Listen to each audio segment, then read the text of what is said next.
supported by Collective Elevation Butte, offering natural medicine for anxiety, pain, and sleep at 34 East Galena Street. Collective Elevation also offers weekly doctor appointments. They're open 7 days a week, 11 to 7 weekdays, and 11 to 5 on weekends. For more information, find Collective Elevation on Facebook or by phone at 565-5850.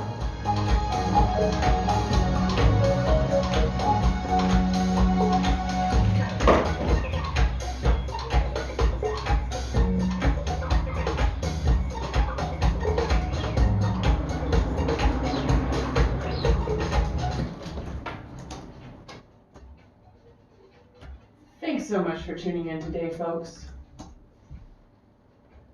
That was Hot Chip versus William Onyeabor Atomic Bomb. The last set of Songs of Love and Horror by the Noracle. Every Sunday from 2 to 4. We're a volunteer radio station here up at KBMF LP Butte. And if you would like to volunteer and participate in this community project, you can come to DJ training. It's usually once a month in the evening at the Carpenters Union Hall on Granite Street across from the courthouse. But if you need to do DJ training at a time that works better with your schedule, you can get in touch with us on our website, butteamericaradio.org, and get in touch with the station manager to set up a time where you too can become a volunteer DJ for KBMF and have a show like the Noracles or maybe a show like this one. There's no other show like this one. Well, I mean, we have other talk shows on KBMF. It's true.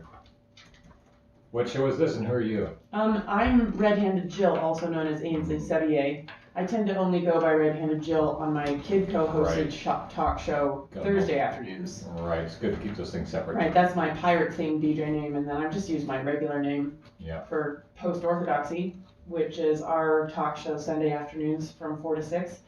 About changing our minds in reality bubbles and the worlds that we live in that we think are the whole world.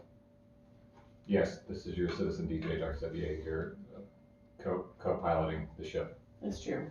That's not a pirate ship. No, the Post-Orthodoxy ship. Yeah, another ship. I would think the Post-Orthodoxy ship would be more like a spaceship. Spaceship? Yes, Yeah. like a spaceship. Very good. If you'd like to participate in the conversation more today, more than what? More than just listening and thinking things at us. I know somebody who's doing that right now. Who? Sam Thompson and Zach Monder. Oh. They just tuned in via our Facebook live stream, which is another way to get involved, to view, and to comment. That's correct. And that live stream is on the KBMF Facebook page. You can find it there today. We also have live streaming on Twitch, twitch.tv/theseviers, SEVIERS. If you're into that kind of thing. If you're on Twitch. Twitching. And then we have a YouTube live stream that nobody has ever used, but it's a great place to archive all the videos. The fun part is if you comment on Twitch or you comment on YouTube, it shows up on the Facebook live stream because of the wizardry of your host, Ainsley Sevier. That's true. I'll take that wizardry title. I will take it. I've done a lot of work. We talked this week about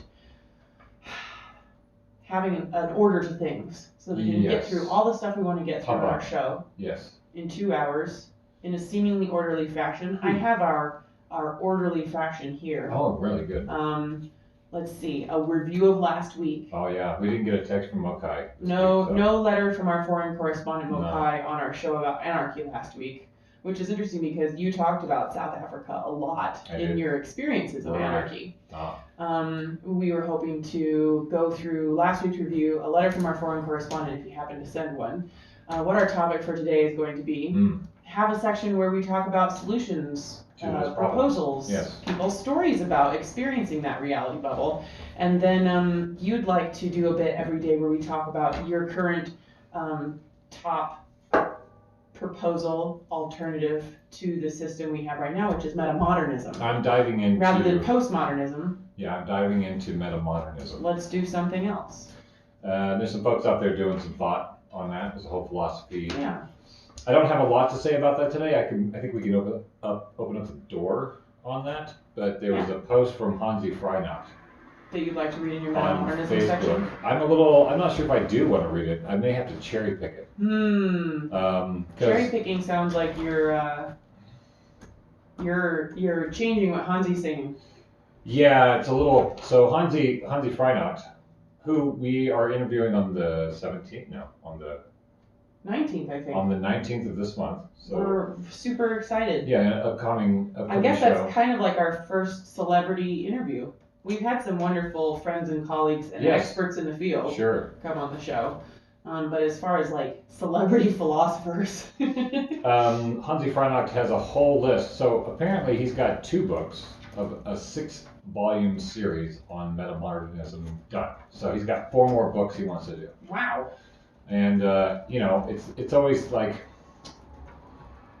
he's asking for donations. You got to ask for donations whenever you're putting big works together for the books. So it kind of like Hansi Freinacht had kind of a sheen of the Nordic philosopher up in his cabin that really didn't have to deal with real world things. Which allowed his mind free to think about the whole thing.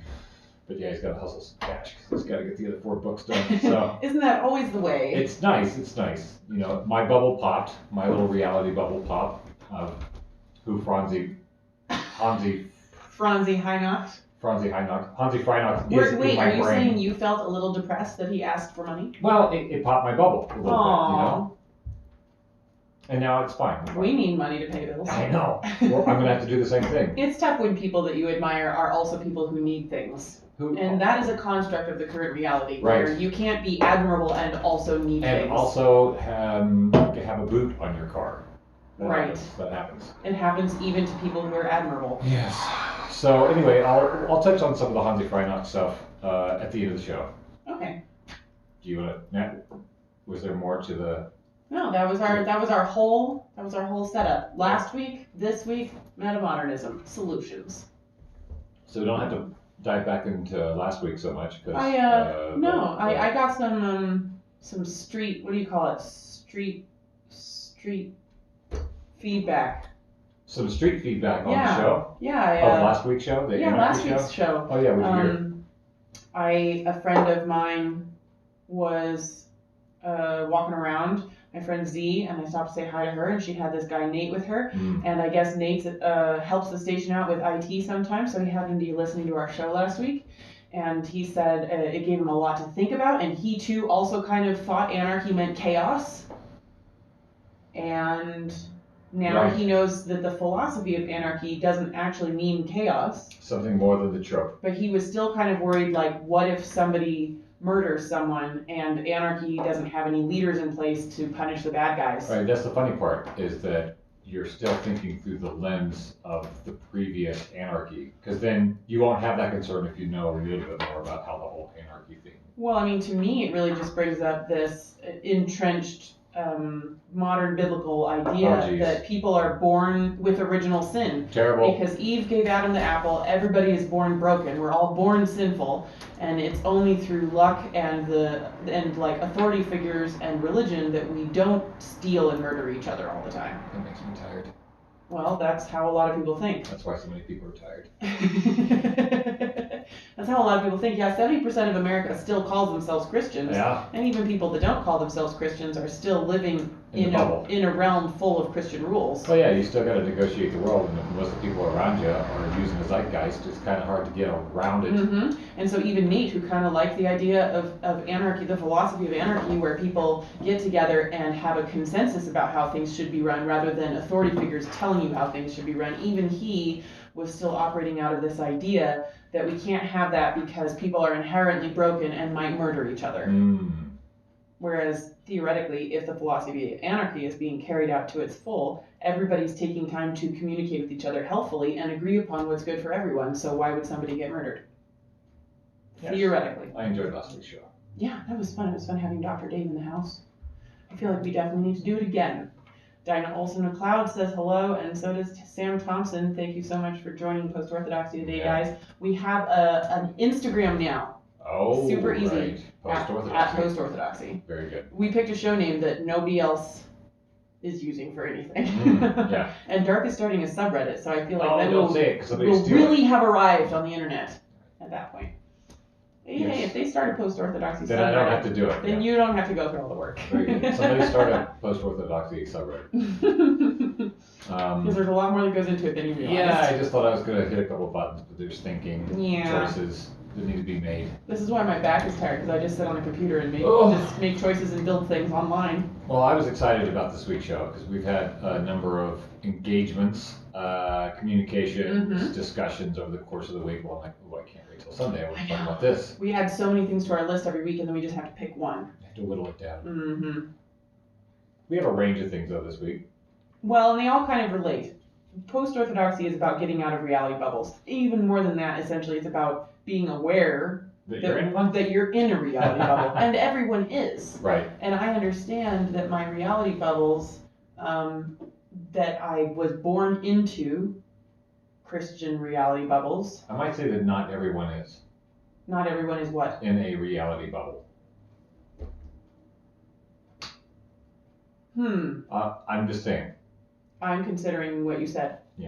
I think, well, there's. I would like to believe that theoretically people could achieve the open mindset of being able to just go through the world experiencing things without needing to pitch their tent anywhere. Right, not having to dwell within one bubble, and then, so the idea of being able to go between bubbles. Mm-hmm. You have to be non-spiky so you don't pop them, I guess, and you We're can sort of still- glom through right. and glom back out. Blob and go to into another the one. bubble and Yeah. blob out of the bubble. Yeah, we're still formalizing our theorems Yeah. when it comes to reality bubbles, for sure. I would definitely like to believe that it would be possible to just live in the universe and not have to be on particular teams in order to get along and have a good time. To be a bubble agnostic, multi-bubble agnostic. I like it. I like it a lot. Yeah, so we're gonna zoom out a little bit. We go through various Yeah. topics. We go through various topics, and we're gonna zoom out a little bit to talk about reality bubbles, how it affects you when you realize you might be in one. Your view might not be the one and only. Yeah. Your view and the views of everyone you've surrounded yourself with. Who might also support your view, Mhm. right? Yeah. And then we're just going to talk about if we're all bouncing around in bubbles or beyond through a cloud of bubbles, or bouncing around with people who don't know that they are operating from a bubble, who don't know that there's more outside the bubble that they think is everything. Their perspective is the only true perspective. How do we have productive conversations? How do we call people trolls when they disagree with us vehemently online? Right.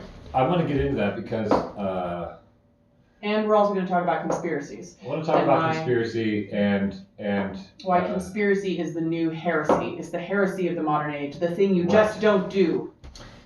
We've mentioned before, we've talked about conspiracy stuff. I've mentioned that I'm not a conspiracy theorist, that I'm a conspiracy analyst, and that's an important distinction. Mm-hmm. So what do you want to start with first? Oh, Reality so much, bubbles in so general? much. I'm trying to zoom out and go out and then come back in. I think what started this week, I found this really brilliant article on something that we mentioned in a previous show, but about the weaponization of the word conspiracy theory. Mm-hmm. So I'm in a conversation with somebody online, and I make a statement about, let's say, so what I usually start with, I've grown fond of being repetitive. Yes. I usually in a want way to say, that you didn't used to be. why, say something once, why say it again? Well, because sometimes you need to hear it again. Sometimes I need to say it again to reinforce it in my own world. And also, the whole say it 3 times and it's true. People usually have to hear things a few times before it actually lives in their world. So I've been getting really comfortable with making the bold statement that we no longer live in a democratic republic and that we actually live in an oligarchy with unlimited political bribery. So that's kind of a statement that flies in the face of how so many people operate. How so many people think the U.S. is, right. And the way that they act comes from inside that bubble that they think the U.S. is a democracy or a democratic republic. Right. It's a touchy thing. Mm-hmm. Because it is a reality for some people that political theater is more, is more than just political theater. I think on the national stage, there's a lot of theater and politics. Mm-hmm. And the premise of us having a representative government is, it wore too thin for me. And Right. when a former president said, yeah, we're not a democracy, we're What do you mean the premise of representative government wore thin for you? well, the idea that You can get tired of an idea without that idea actually being false. right. Well, I could no longer. I saw through it. I guess that premise. I saw through the premise to see what I feel like is a more accurate view of what's going on. Which you came is to the perspective that. so the idea of we live in a democracy. The idea say we live in a democracy. We don't. We live in a democratic republic. That was the idea that we live in a democratic The U.S. republic. was never just a true democracy. A democratic republic is a way to deal with a democracy on large scale. The point of having a democratic republic is that we're zooming out, I'm going to come back in. The point of having the democratic republic is that you elect people to represent you in the centralized government. But what's happening now is you have the RNC and the DNC selecting who you will vote for, which we saw in 2016. That popped some people's bubbles. The idea that I am a Democrat and the DNC is my party. No, the DNC is a private organization funded by corporate entities that have a lot of coordination, power, and influence. Perhaps they even conspire to decide who will be your nominee that you get to get excited about. Then you get to get excited about the thing that's been selected for you. So you get to elect from the selection, which is usually, I've met a lot of people in the world, and who I see on the stage running for the president of the United States, I don't think are the cream of the crop of humans in the country. Yeah. I think there's some other folk that don't get to make it through the selection process, so we don't even get to consider electing them. So that's a premise that I've been running with. So if you're going to talk about politics, I think it needs, for me, I think it's important to look through it through a new lens, which is maybe your vote counts with something coming up in your local election, but it gets less and less viable, your vote, as you move up the political chain. Okay. Yes. If you're voting for somebody that has power and influence beyond your locale. Right. Odds are, or who's interacting with people beyond your locale. Right. So a lot of people say, "Ooh, that's your conspiracy theory about the oligarchs or whatever." Right. And I was like, "Okay, I've said this before on the show. Conspiracy theory. The term conspiracy theory was weaponized by the CIA. So after President Kennedy was assassinated, that popped a lot of bubbles for a lot of people in this country who thought that couldn't happen here. Right.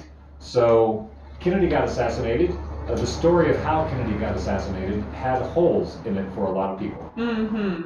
It seemed like the government wasn't doing its due diligence to find out what happened and to maybe relieve people of some of their anxieties that a full investigation wasn't conducted. Right.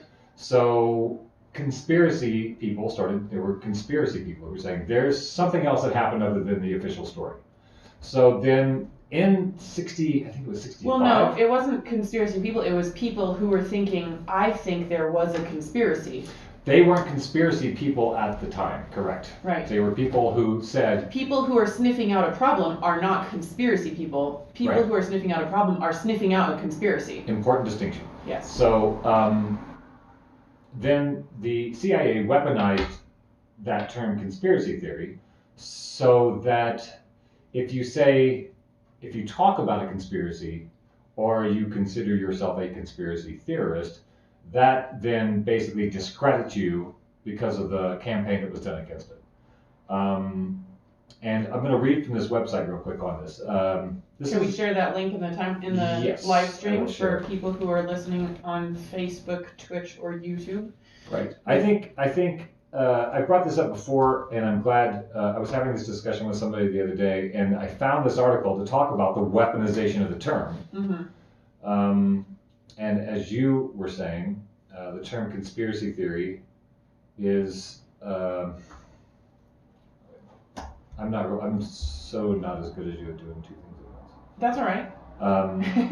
So yeah, I just posted the article to this story. So the idea of weaponizing conspiracy theory, so that now if you are called a conspiracy theorist, it's the same in a lot of ways as being called a heretic. Whenever you question the orthodoxy of the day. Right. Be that religious, political, heretic. There are certain things you're just not supposed to question, right. or people will feel unsafe or offended. That's what we used to call heresy, and now we're calling it conspiracy. Right. So I found this article, and this is a quote from CIA, purportedly, CIA document 1035-960. And it says, conspiracy theory is a term that strikes fear and anxiety into the hearts of most every public figure, particularly journalists and academics. And this document from the CIA was issued after JFK was assassinated, yes. Like shortly after. It says, since the 1960s, the label has become a disciplinary device that has been overwhelmingly effective in defining certain events as off-limits to inquiry or debate, especially in the United States, raising legitimate questions about dubious official narratives destined to inform public opinion and thereby public policy, is a major thought crime that must be cauterized. In the public psyche at all costs. CIA document 1035-960 played a definitive role in making the conspiracy theory term a weapon to be wielded against almost any individual or group calling for government's increasingly clandestine programs and activities into question. So that is where I love that there's a conspiracy around the word conspiracy. Right. There was a conspiracy to turn it into a pejorative. Right. It used to just be, this is a thing that people might do. People might conspire with each other. People do conspire. People, in fact, do conspire with each other. And sometimes other people are like, it seems like those folks are conspiring with each other, and maybe I don't like what they're conspiring about. And then the CIA made wondering about conspiracies into a bad word.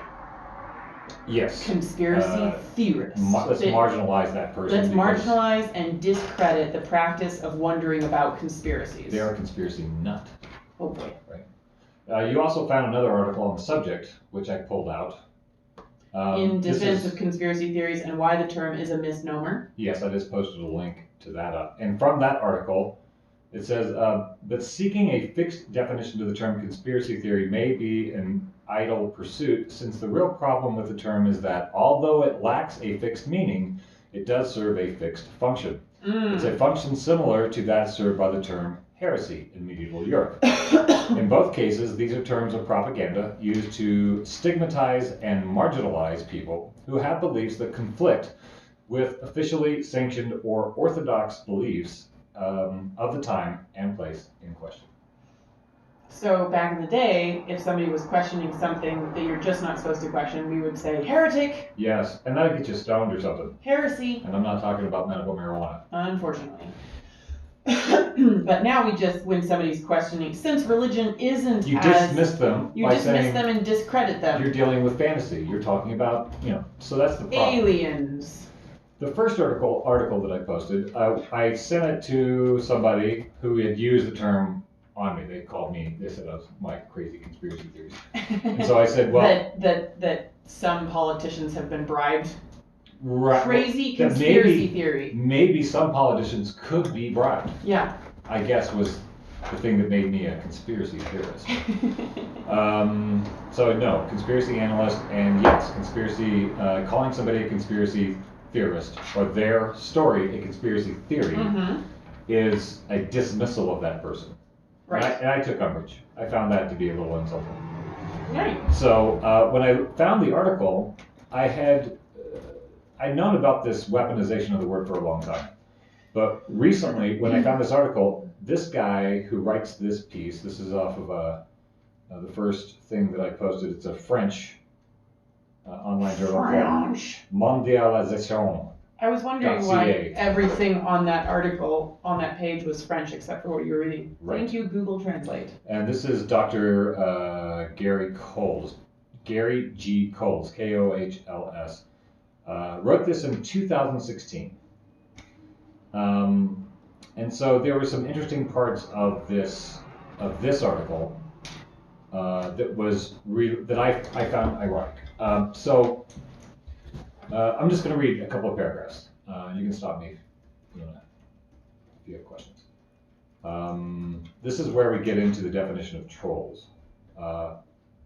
Green Days on Twitch says it's kind of like being a Schrodinger observer, because if the conspiracy is found out to be true, then it's no longer a theory but a fact. So this is a line from William Casey, who was Ronald Reagan's first CIA director. Mm-hmm. And from Casey's first staff meeting in 1981, this is a quote from him.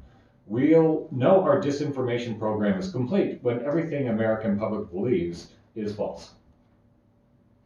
So Ronald Reagan's CIA head. chief of CIA. I thought the president wasn't supposed to interact with the CIA. And the CIA is also ostensibly not supposed to be doing anything domestic. Okay, so supposed to's can go out the window. We'll know our disinformation program is complete when everything the American public believes is false. As in, the American public is believing a bunch of false stuff. Right, then it's easier to... this is what they do in Russia as well. This is why Putin rose to power, was from the same modes of keeping people what do they call it, perceptually destabilized. So they don't know what to believe anymore. So, and here's another quote before I get into the article. It says, this is from the beginning of the article. They're quoting, it's an article on disinformation agents. It says it's quite easy for an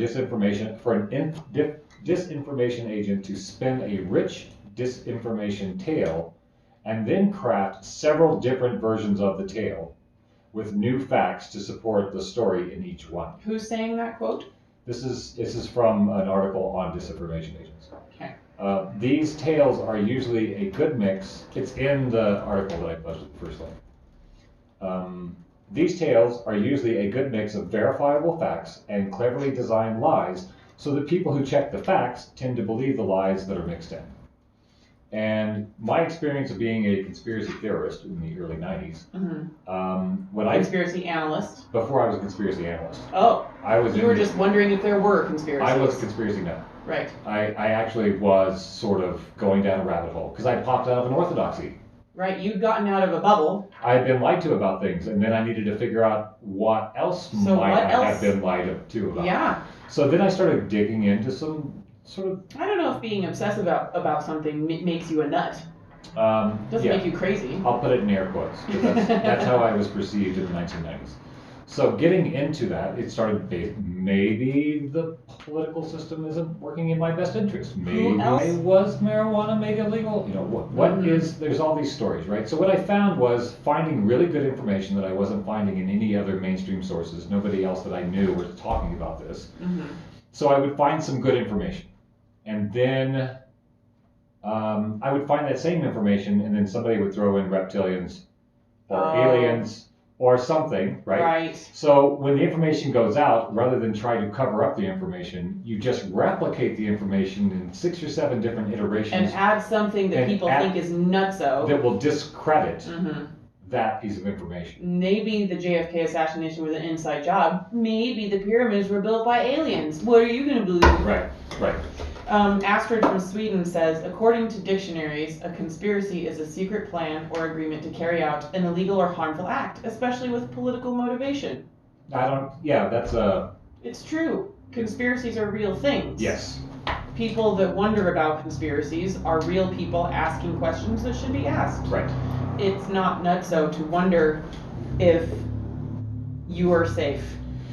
So what I found fascinating about this article was they go into depth about, there's the presumption here by the person who wrote this article, that the CIA might actually get involved online domestically, stirring up trouble amongst like-minded people who are trying to have productive conversations. To destabilize people who are beginning to think maybe conspiracy analysts aren't crazy. Maybe there's something to the story. So I'm going to read a few paragraphs here. It says, it wasn't many years after the World Wide Web became operational that it was contaminated by secret disinformation agencies and also by individuals that were eventually called internet trolls. Trolls, defined below, begin interjecting themselves, uninvited and unwanted, into otherwise useful and productive conversations involving web groups or like-minded individuals. These trolls, intent on scurrilously confusing various website commenters, seem to delight in angering up certain online groups. Typically, a lot of time and effort was wasted in such fake arguments before members of the group finally realized that they had been ambushed by a disinformation agent. Many folks might recall how promising were the prospects of the internet's new method of communication that was affordable, quick, and paperless. Many envisioned an internet that was without commercial interruptions and a way to promote healthy interactions between well-meaning people of different races, religions, politics, commitments, lifestyles, cultures. Progressive thinking folks without ulterior motives saw the internet as a new way to explore and solve some of the common threats to them or the planet. Peacemakers saw the internet as a tool that could expose the ideological enemies of the exploited 99% and perhaps unite against the predatory elites in the ruling 1%. Some saw opportunities to expose and then eliminate fascism, racism, militarism, corporatism, bigotry, pollution, overpopulation, and income inequality, and more recently, global climate change, and to foster understanding and cooperation between various cultures. This was the dream. The dream of the internet. Of the internet. That people could find like-minded people and we would get more stuff done, though we were on different parts of the planet. Let's tackle the problems together, right? So, tragically, before you could say corrupt crony capitalism, the web was dominated and then essentially owned by profiteering corporations that saw world peace and cooperation as a threat to their greedy profiteering goals. Peace is never as profitable as war, or the rumors of war. The viewpoint was amoral corporations. The internet was seen as just another way to market their products, otherwise inaccessible to consumers, even if their internal advertisements were uninvited and unwanted by most internet users. And can you give us a reminder of what article you're reading from and who the author is? Yes, it's mondialisation.ca. It's a French website. And you shared a link? I shared a link in the comments of the Facebook stream. It's called Weaponizing the Term Conspiracy Theory, Disinformation Agents of the CIA. So the idea is there were people who were trained to go in, find productive discussions that might threaten power structures. Financial power structures of the planet. Right. And then go in, be a mole, be a part of the thing, and then sow confusion. Or get so pedantic that people have to take steps back so that you don't actually get to move forward in a dialogue. Right. We're just fighting about little stuff down low. Right. So that was the idea. And that became a style. People who are not disinformation agents aren't doing it on purpose, but like to do that thing. Learned to do that thing. Right. Because you would find, I find that I have different conversations in public than I do online. Of course. With certain people. With the same people. One person I'll have an online discussion and be like, you jerk. And then I'll meet them in person like, wait, we don't even disagree. We actually can, through personal communication, not have a conflict. Right. But there's a style of online interaction that lends itself to this sort of CIA disinformation style. And it's largely with the age demographics that came onto the internet as it was beginning, when everybody had internet IDs that made them anonymous. And so they got into the habit of behaving differently online than they would ever behave in person. And this goes into another side topic that we were going to talk about today that I think is immediately falling out of my head as I bring it up. But troll, I forgot it. We were gonna talk about something very important anyway. Yeah, we can come back around to it. So that article is discussing what I just said. So basically, when you're in a public sphere, there will be people who come into that sphere, and you don't know necessarily what their motivations are in a dialogue. And a lot of well-meaning people will go along with the troll because they're polite people. Oh, the tangential thought. Yes. A lot of people exhibit troll behaviors online of just poking at arguments based on information that's been given to them that they don't actually know personally. Right. A lot of people you were bringing it up. It's almost like you've invented your own new logical fallacy. But how do we pay for it? Right. How will we pay for it? Logical fallacy. It's like the logical fallacy of the past 15 years of political fighting. It's like you are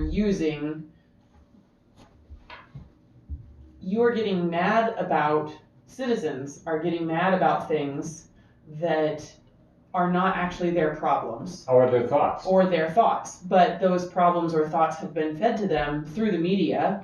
As a response for their team to say to, quote unquote, the other team. Yeah. Right. So citizens are being fed fight words by the media, largely informed by the corporate structures that run the country and the planet, such as we can't have Medicare for all, how will we pay for it? And it's like, well, you could Google it. Yeah, you can find out how to pay for it. You could Google it because there are a lot of plans online. And then if you were to Google how would we pay for Medicare for all, you might see the graphs that show how much of the US budget is spent on blowing up people in other countries. And that maybe we could use some of that money for education, parks, and healthcare in our own country. So that's not to be partisan. No. Myself. When I hear people use some of these catchphrases like, but how are we going to pay for it? That tells me that they don't want to know at this day and at this date, at this time. Right, because if they they're could. using that phrase, they don't want to know. Because you could know. Because you could know. Because you could look it up on the internet and find out. That tells me that that's just a salvo coming from a team perspective. You want to diss the other team. And anything that sounds like the other team. And I'm not going to have a conversation with this person. Probably not going to have a conversation that's going to be productive. Because from the original starting point of that question, how are you going to pay for it? And I use that for a lot of different things. There's a lot of people who will engage you in dialogue online, are not looking for a productive conversation. They just want to agitate other. Right. If somebody is other than them, there's a delight in trolling them. So in this article is a whole list of, they define a lot of terms: conspiracy theory, false flag operation, misinformation, disinformation, internet troll, internet shill, conventional wisdom, propaganda. So they cover a lot of terms that get thrown around that maybe people don't know what those terms actually mean. I'd like to make a couple of interjections. Please. On this subject. Dinah McLeod is suggesting a book, The Cancer Conspiracy, which was actually written by two doctors here in Butte, Dr. Nedeberg and Dr. Taylor. She said, that will for sure make you a believer of conspiracies. I think that last sentence is an interesting sentence to unpack because it's what we're talking about. We don't have to believe in conspiracies or not. I'm agreeing with you, Dinah, and I think you're agreeing with us. We don't have to believe in conspiracies or not. Conspiracies happen. People conspire all the time. Sometimes it's just two kids conspiring to steal some other kid's test answers. And sometimes it's politicians conspiring with corporate entities to keep the water rights specific to that corporate entity so the corporate entity can keep paying the politician the money that he needs to stay in power. Right. Instead of giving the water rights to the citizens that the citizens need. Right. You know, that's also a conspiracy. That is them conspiring with each other. Right. Somebody at the citizen level who's wondering, why does my representative keep voting for water rights that hurt my town, could be called a conspiracy theorist or analyst. Yes. But that doesn't... Unless they can put the pieces together unless and they show can find the evidence. conspiracy. But the problem is, even when people do find evidence that someone is conspiring, they still get called a conspiracy theorist for rocking the boat. Right. It's just a pejorative term that just gets thrown around. Heretic. Don't rock the boat. He's a Democrat. We elected him. So what I find interesting about this article I've been reading from is if you go down far enough, he starts talking about people, the anti-vax thing, and the September 11th, 2001, and the 9/11 truthers. And this is the kind of thing, talking about vaccine injury and talking about what happened with the third tower that dropped in New York, automatically starts to move you into like, I don't know if I would have a conversation with this person.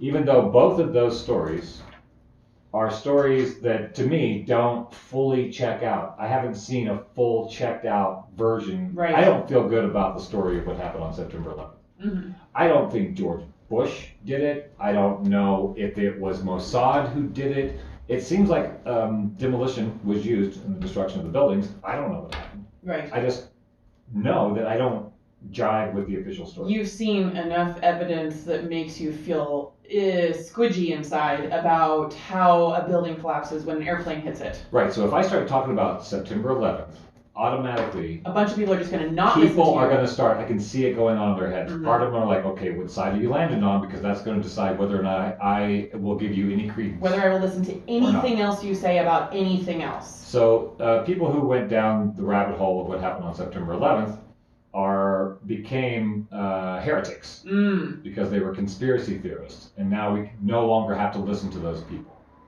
So that's the thing that I find interesting, because it's a very black and white perspective. It's a very orthodox view that if you question the actual story, you're no longer somebody I should listen to. Right. And a lot of people... And what happened in those stories, a lot of crazy stories came out. I mean, people started talking about, it's the same thing, the CIA attack of like, let's put in all the facts that actually people know about, and let's throw in a bunch of conjecture. A bunch of weird stuff. Just throw in a bunch of conjecture, and then that will make the story unpalatable. Right. Which is, I feel like, what that's you just know, my feeling. Things like, we don't want to think that our country had anything to do with what happened on September 11th. It wasn't, I don't believe the official story. And so I would like to be able to say I don't believe the official story and still retain credibility. Right. But that's a hard line to walk. So people who are people died. A lot of people died. And a lot of first responders died. A lot of people died in the Middle East from a pretext that had nothing to do. Right. And so if for instance, it were to be proven that 9/11 was an inside job, it would undermine all citizens' abilities to trust the government. That maybe we don't. And it would make those deaths. Right. It would feel like it would make those deaths meaningless, and we have to honor people who have died sacrificially. Right. And so we cannot examine whether or not 9/11 was an inside job. It's a nice cap on the story. So this article that I shared about the CIA and the weaponizing of conspiracy, there are people who will read it and they will get to the vax part or the September 11th part, and they will probably disregard all other information. They'll just drop everything else they learned out of their heads from that article. From that article, it will now be erased because they see something that is heresy. Right. Heresy as in some things you don't ask questions about. Some things you don't question. Like I've had friends who realized that maybe the story that they heard about representative government in the United States and the presidents, when they realized that that story wasn't true, that the fiction or the mythology of this country runs up against a wall sometimes with people. People run up against the wall, they're like, wait a minute, that's not actually what's going on. Yeah. And watching those bubbles pop it's painful for some people because it's a cascading effect. What else have I been lied to about? What else have I been lied to about? And I know a lot of people have really had a hard time in the world after that because they look crazy because they're questioning everything. Because something so important such as my parents or my God or my government has been completely undermined for them. So it doesn't make it look really attractive to other people who come up question things. Start questioning. Maybe I don't want to know. Yeah, because there can be a really messy part. Yeah, I'd rather just feel safe. I only have 80 years and I have to take care of these kids and do these jobs, and maybe I just don't want to know. Dinah posted something really wonderful about her definition / perspective of reality bubbles a while ago, and I was hoping to read that. We must be on different pages. I personally don't think every person necessarily lives inside a perspective bubble. Maybe because I've moved and lived in different parts of the U.S., I have more of an open mind. I don't like to think of myself as living inside of a bubble.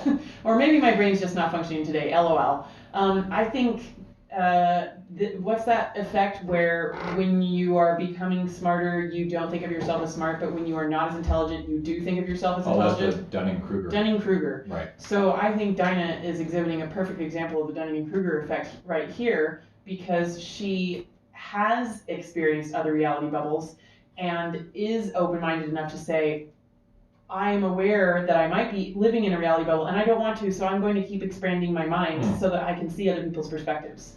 She has gotten to the point where she is aware. She's aware enough to worry about the thing. If you're worried about being mean, you're probably not being mean. You know? Right. Like if you're worried.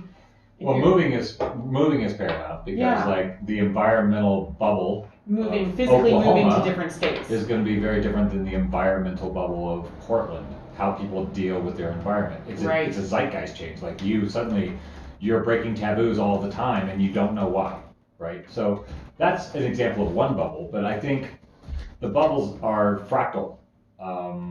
There are bubbles concerning philosophy. Like Venn diagrams. What is diagrams. the nature of reality? So, people, there are physicists walking around in a physicist bubble, and they look at everything differently. Through that bubble, and they chose it. They willingly. Than like maybe a fundamentalist Baptist. Who was that guy that we watched on YouTube the other night?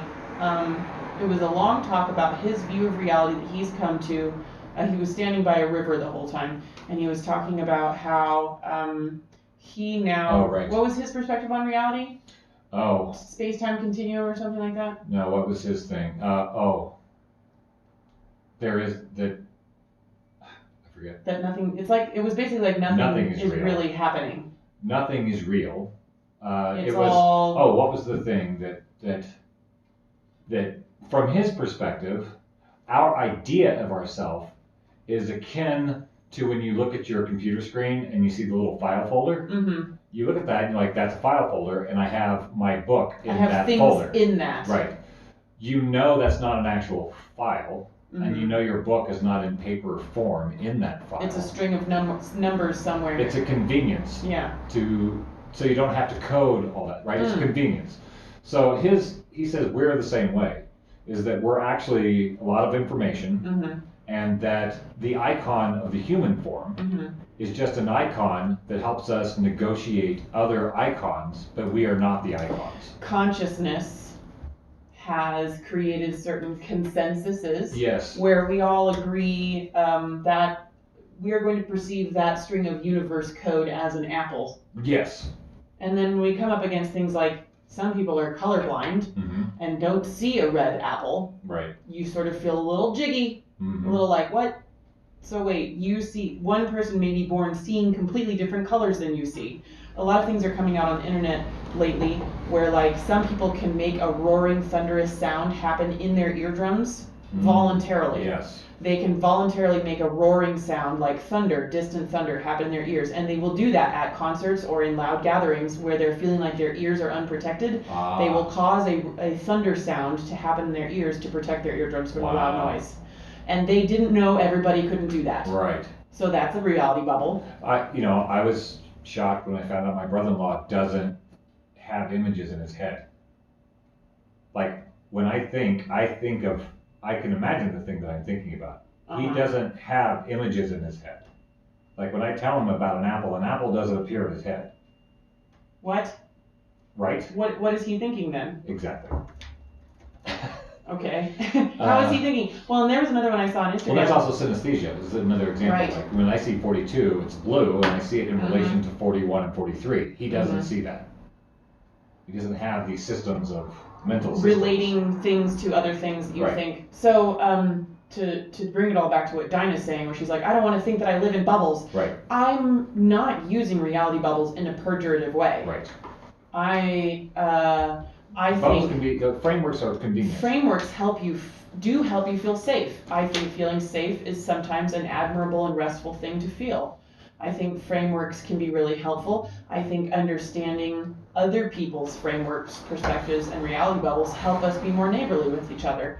And I do know that I choose to live in the world believing certain things. Certain things I have chosen to see the world that way. That is my chosen reality bubble. And I know people who, like I'm maybe a really cheerful person. And I do think if you, I don't know how to say that without sounding weird. I have a friend who's a nihilist. Okay. And that person thinks that everything is meaningless, nothing is really very fun, and there's not really a point to anything that you do. Right. and he continues to choose that perspective and continues to see the world from that perspective, even though he is aware other people have other perspectives. That's a reality bubble. Feels so real. Feels so real. Yeah. And he chooses it. Ainsley, are you trying to burst my bubble, she says. So I think the difference between, reality bubble, I think can be used pejoratively. It can be. Bubble meaning like the limits of a perception. The limits of a reality. So it's one thing to think that your limits are the limit. It's another thing to voluntarily choose limits in order to have a framework within which to work. So I think, yes. I feel, I don't want to say badly because then some people will be like, don't have pity on me, or, which I don't understand either. That's, but I know that I don't understand it, but I know that there are people who are like, don't pity me. As a thing that they're offended by. When I'm not saying pity, I'm saying I don't think you're having as good of a time as you could have. I don't mean that in a derogatory way. I think that there are people who don't know that there's more going on out there. I got a good example. And I would love you want to not share to that. pop their bubble, Right. but to be like, you could choose other things. So I think a lot of that is in the approach. Let's say you're at a restaurant and there's a guy you're ordering at the counter and there's some guy next to you ordering at the counter and he's got a big old booger hanging out of his nose. Right? Now, I guess the polite thing to do would not talk to that person and ignore him. Or you could say, dude, you got a bat in the cave, in a sort of clandestine way. And then I would be thankful that somebody told me I had a bat in the cave and then I can get the booger out before somebody else sees it. I would be thankful. But if I say it too loud and bring attention to the booger hanging out of his nose so other people see it that didn't see it, that changes the whole effect. He's going to have to defend himself from you pointing out his booger. Yeah. Or act like he doesn't care. Well, you brought undue attention to it. Yeah. So when you're talking about people's reality bubbles and you tell them they're in a bubble, it's the same thing as like pointing and going, ha ha, you got a bat in the cave, you got a big booger on your nose. Versus letting them know so they don't embarrass themselves. Don't make people run for it. So I had a friend recently. Everybody's freaked out about the coronavirus. There's a lot of people freaked out. Anxiety, plague anxiety. People are experiencing plague anxiety, which weakens their immune systems and makes them more susceptible to the coronavirus just by worrying about getting the coronavirus. Yeah. And one of my friends posted, you should call out people who come to work sick. And I know that this guy is a really loving guy. Yeah. He's like a wonderful teddy bear friend man who wants to take care of people and help people and support them and cares about their experience. And so I was like, I just got to jump in here and point out to you as your friend that when you say things like people need to start calling out people who are coming to work sick, you're speaking from a place of wealth privilege. Class privilege. And people are going to think you're being a jerk. Yeah. When you're not. You're not a jerk. You just don't have an experience of not being able to skip even a single day of work. If I skip this day, I may not cover my rent. That's not an option. It's not an option for thousands and thousands of people in the U.S. And so, that was a reality bubble. I don't know how long he's been well off. I know that he does worry about finances, but he worries about finances in a much more padded and expansive way than... It's a different reality. It's a different kind of worrying about finances. It's worrying about whether or not you're going to be able to keep the electricity on in your villa in Italy over the winter, or just hope for the best. It's a different kind of worry about finances. I don't have disrespect for his perception of financial worries. I was trying to introduce to him the bubble that other people are living in, where they cannot take a day off work. They are punished by their employers for needing to take a day off for being sick. They wouldn't even be able to go to the doctor anyway because they don't have money to go to the doctor. And they are, in fact, incentivized by their employers if they work through an illness. Right. Just wash your hands more and don't cough on the customers. Right. Incentivized by their employers. Well, in terms of the freak out over the virus, it was the Zika virus in the last election. Zika? Yeah, the Zika virus was, you're going to get bit by a mosquito and your baby's... Zika, right. You're going to get bit by a mosquito and your baby's going to have a tiny head. Right. And that was the plague that was going to sweep the nation. The last election cycle, I think it was Ebola. There's always a No, 2012, it was the end of the world. So there's always, on election years, there's always some crisis that we need to be afraid That distracts everybody from. Now, I'm not saying this is not a crisis. Mm-hmm. I'm just saying the timing is nice.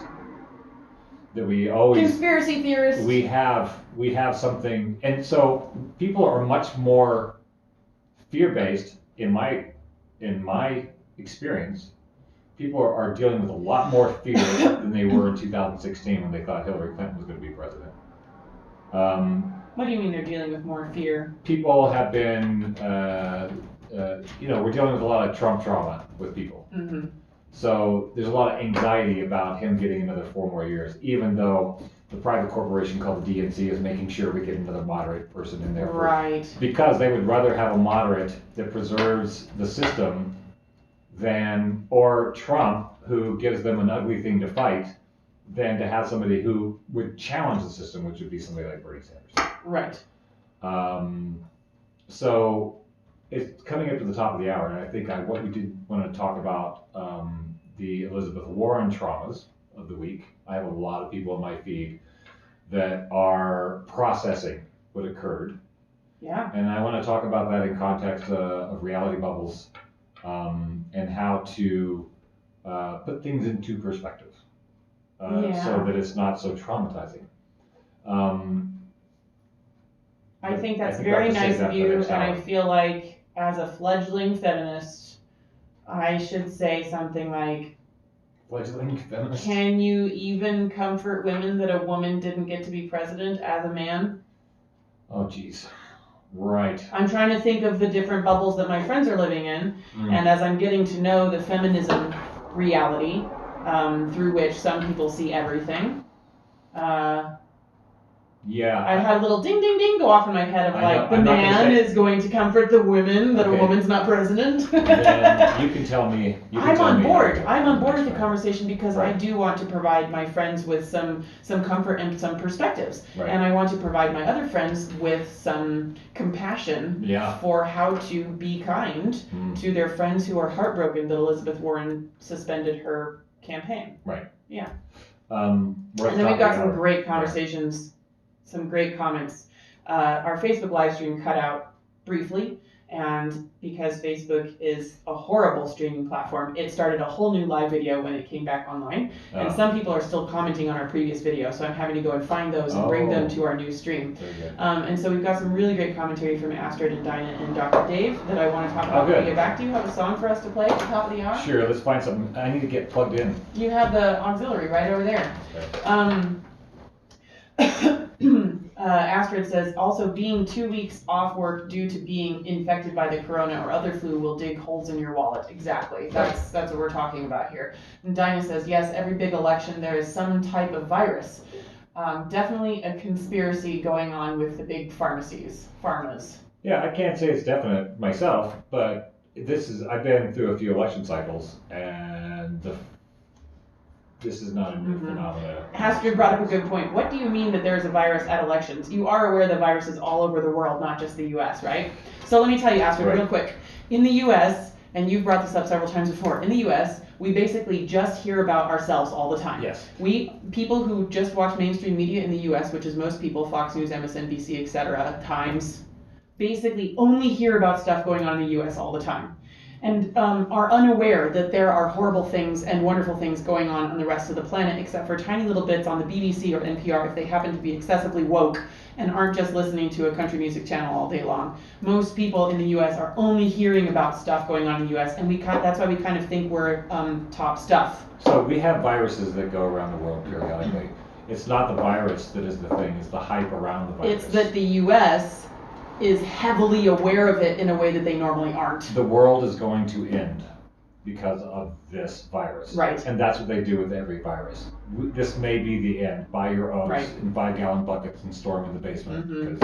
Purell had to sell a bunch of something or other to keep their stocks up. Who knows what it is. Right. No, Dark and I definitely do know that there's stuff going on in the rest of the planet.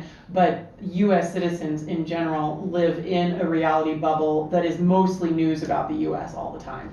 And so they don't U.S. citizens don't normally hear about horrible things happening in other parts of the world, and if we do hear about it, like maybe those horrible tsunamis that happened in Japan a few years ago, like once relief efforts have been gotten underway and people feel like they've put in enough prayers and donations, it goes back to talking about stuff happening in the U.S., even though those people are still heavily struggling somewhere else on the planet because of tsunamis. Like, usually it's like, oh, something horrible happened, okay, let's go back to the U.S. Oh, Australia's on fire, okay, let's go back to the U.S. This extreme amount of hype around the coronavirus, this extreme amount of hype around something that's happening somewhere else on the planet, in general can be seen to correlate happening with major election cycles in the U.S. We're at the top of the hour, so we're going to take a little break. You said that. Top of the hour. Top of the hour. This is for people who actually understand what an analog clock looks like. No, bottom of the hour is worse. Top, like, I've never heard bottom of the hour before. And then you're like, well, bottom of the hour. I'm like, so the end? Because why would you have bottom of the hour when you are just getting ready to say top of the hour again? Because I'm talking about a not digital clock. Right, so if you're looking at an analog clock face, bottom of the hour is half hour. If you would like to hear the song, if you're watching online and you would like to hear the song we're about to play that we cannot play during the live broadcast because of copyright infringement. This is a track by a hip-hop artist named Shad, S-H-A-D. And the name of the track is The Revolution / The Establishment. It's a little conversation between two parts of culture. Nice. All right, baby. We're going to do that, identify the station. You listen to KBMF LPB. We'll be back in just a few minutes. Stay tuned.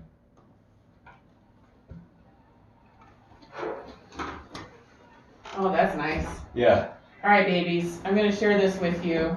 It's only 2 minutes and 46 seconds. So That's I have great. another 3:43 afterwards that is the same group that it moves into if you want to. All right, so this doesn't have swear words in it? No, I've already checked. You promise? I've played it on the radio before.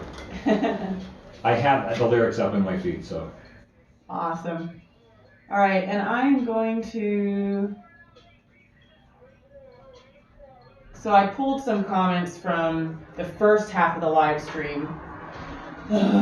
Okay. That people on Facebook were still going and commenting on that old video. Okay. And so I sent everybody to our new video. Hopefully so we can have all of our comments in this lovely feed in the middle of the video in perpetuity. Folks who watch these videos years from now when we're famous can see can see what Dave Hutchins was saying.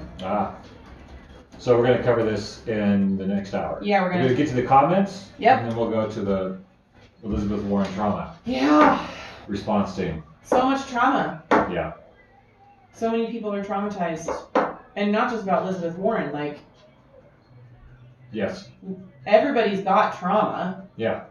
And it's all coming out these days. Well, the Bernie people had trauma after Super Tuesday. They seem to have recovered for the most part because of revolution, I guess. But, yeah. Oh, dang it. What? On my phone, I can copy and paste multiple things. Like, I can copy, and then go to my clip tray. Can't do that on Facebook. On a desktop, you can only copy and then paste one thing.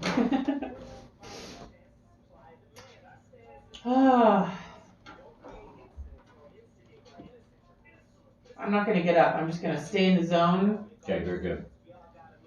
Roll right through. You got 45 seconds left, and I can go to another song if you want. That's all right. We got to play an ID. I did an ID, so we can just do the underwriter. Right, underwriter. Well, you can do another ID, yeah. I mean underwriter.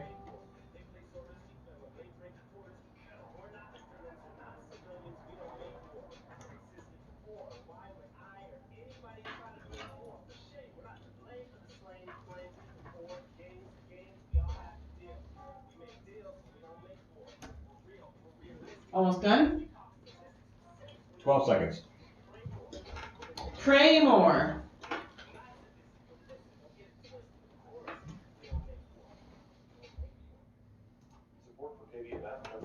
We don't make war. You should pray more. Ooh. Aye.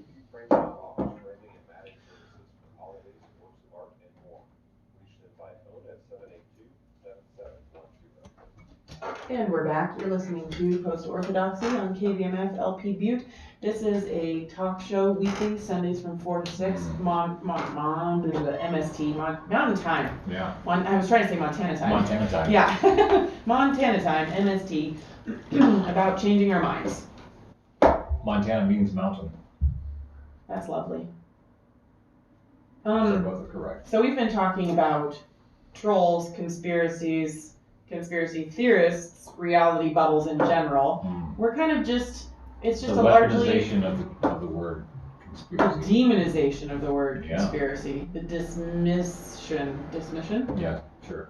Dismission? Dismissal. Dismissal! Dismissal. Oh, dismissing. Okay, so, Comments. Astrid's question. So we had a break in our live stream on Facebook Yep. and people were commenting on the old one. Astrid posted, there's something quote unquote American I have trouble understanding. Why do Americans, or the society, I mean the US, Ainsley, somehow see or believe that everyone needs to be a part of a religion or be religious? This is a very interesting question. And I hope I'm not misinterpreting you. I myself don't think that everyone is part of a religion or religious. I know lots of people who are not part of religions and who are not religious. I know people who are not even spiritual. They're Right. just going about their day, interacting in the here and now, and don't think about sage or fairies or crystals or aliens or anything. They're just in the here and now. So I know that there's a broad spectrum. I have experienced, I don't want to say I know, I have experienced a broad spectrum of belief styles. I do know I came from a very super conservative religious background where you are told by everyone you interact with that there is only one correct belief system, one correct reality, one correct perspective on the planet, and that is the perspective of the God of the Bible. Right. And that is the only true thing in the universe, and anything else going on is untrue. So people who are living in that hyper-conservative Christian perspective, and I'm trying to differentiate because I know lots of people who love Jesus who also understand that other people love other gods or in fact no God, and that those perspectives are equally valid. Heretic. So I know that there are thousands and thousands of people in the US who see everything from the reality bubble of the Christian Bible God. And if somebody doesn't believe in the Christian Bible God, then they're a sinner. And even people who, like Astrid said, even people who are quote unquote unbelievers are defined by their lack of belief. It's almost as if they're in a religion of non-belief. Yes. So I can see what she's talking about here. Right. The U.S., as many people in the U.S. like to say, is a quote unquote Christian nation, and was founded. I don't want to say that. No, don't say that. It's a quote unquote Christian nation, but not in the way that they like to believe. Many people do feel, people who are living in the conservative Christian bubble do feel that the U.S. was created for Christians to have a place to be Christian without anybody telling them they can't. And unfortunately, what that has translated to in modern day is that people are corrupting certain biblical principles that they feel like give them permission to tell other people what to do. Right. Christians, many Christians, in the U.S. especially, believe wholeheartedly, know in their minds, because they're in a bubble, they know that it is their job to tell everyone else to live by God's principles, because those are the only true and healthy principles that will get you to heaven. Yeah. And other people on the outside of that bubble are like, why won't you just let me live my life and I'll let you live your life?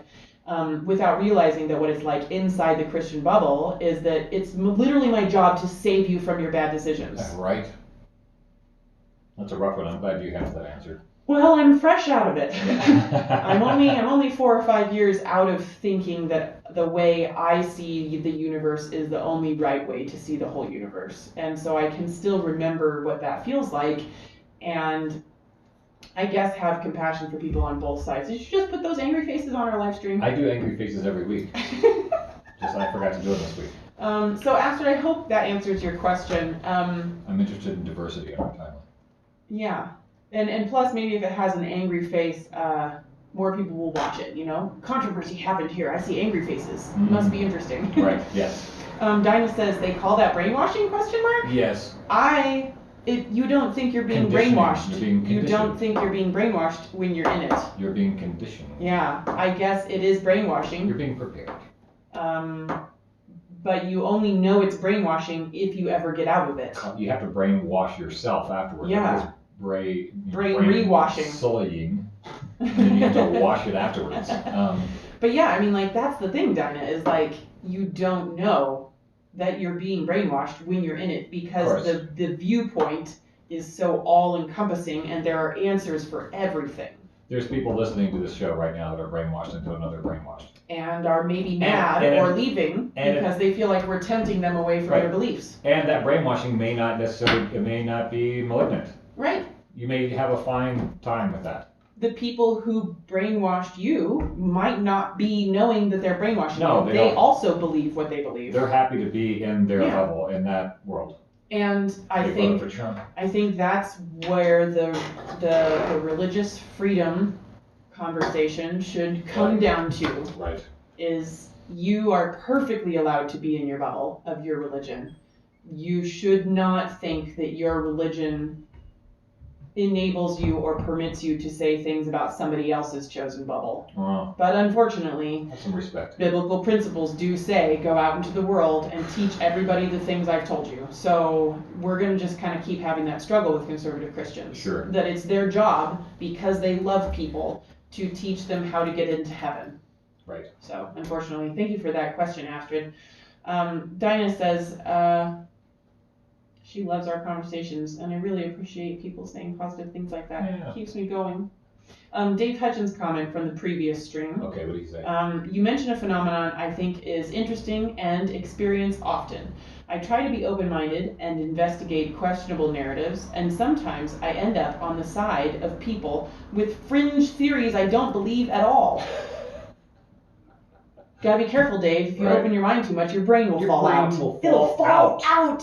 That's what they like to say. That's how it works. It's scary out there, children. Yeah. Careful now, my darling ones, and don't go out at night.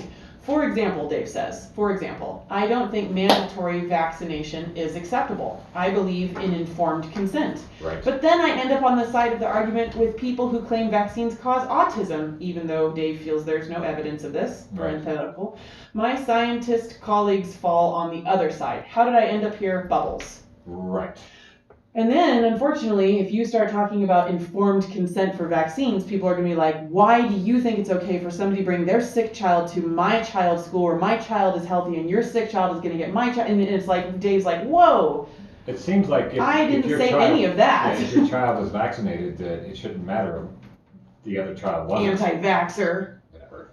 Yeah, haven't you heard of herd mentality? It's really rough. It's really deep. If you disagree with one thing. This is the problem with conspiracy theories and heresy. You graze off the bubble of the weird. You cannot have productive conversations on what I think are some fairly important topics. Mm-hmm. Because people go into camps, and I think those camps there's some propaganda involved with the pro and anti. Yes. So that's why I really wanted to do this show this week, is because this is going to be tough. We need to be having productive conversations. Yes, without just being mad that somebody disagrees with us. And there's some pitfalls in having those productive conversations. Yep. There's some defining of terms that are required that we don't do enough. We don't define our terms enough anymore. We end up squabbling about all kinds of ridiculous stuff because we're talking on two different tracks at the same time. Like I'm talking about reality bubbles, and Dinah's like, I don't want to be in one. Like that's understandable. One might think a confined space is a derogatory term, or it could be cozy. I think that's why a lot of people stay in their bubbles. Yeah, it's really cozy. Yeah. And there's again, that's fine. The thing about what happened this week, I got in my Facebook feed, there was a post from a friend of mine who wanted to know how Elizabeth Warren did not fare well in the Super Tuesday election because literally 90 blah blah % of her feed was pro Warren, and Right. she was like, "What is going on?" She's like, how did she not do well? Because everybody I know loves her. And she said, "Am I in a bubble?" She used that term. Yeah. She did use that term.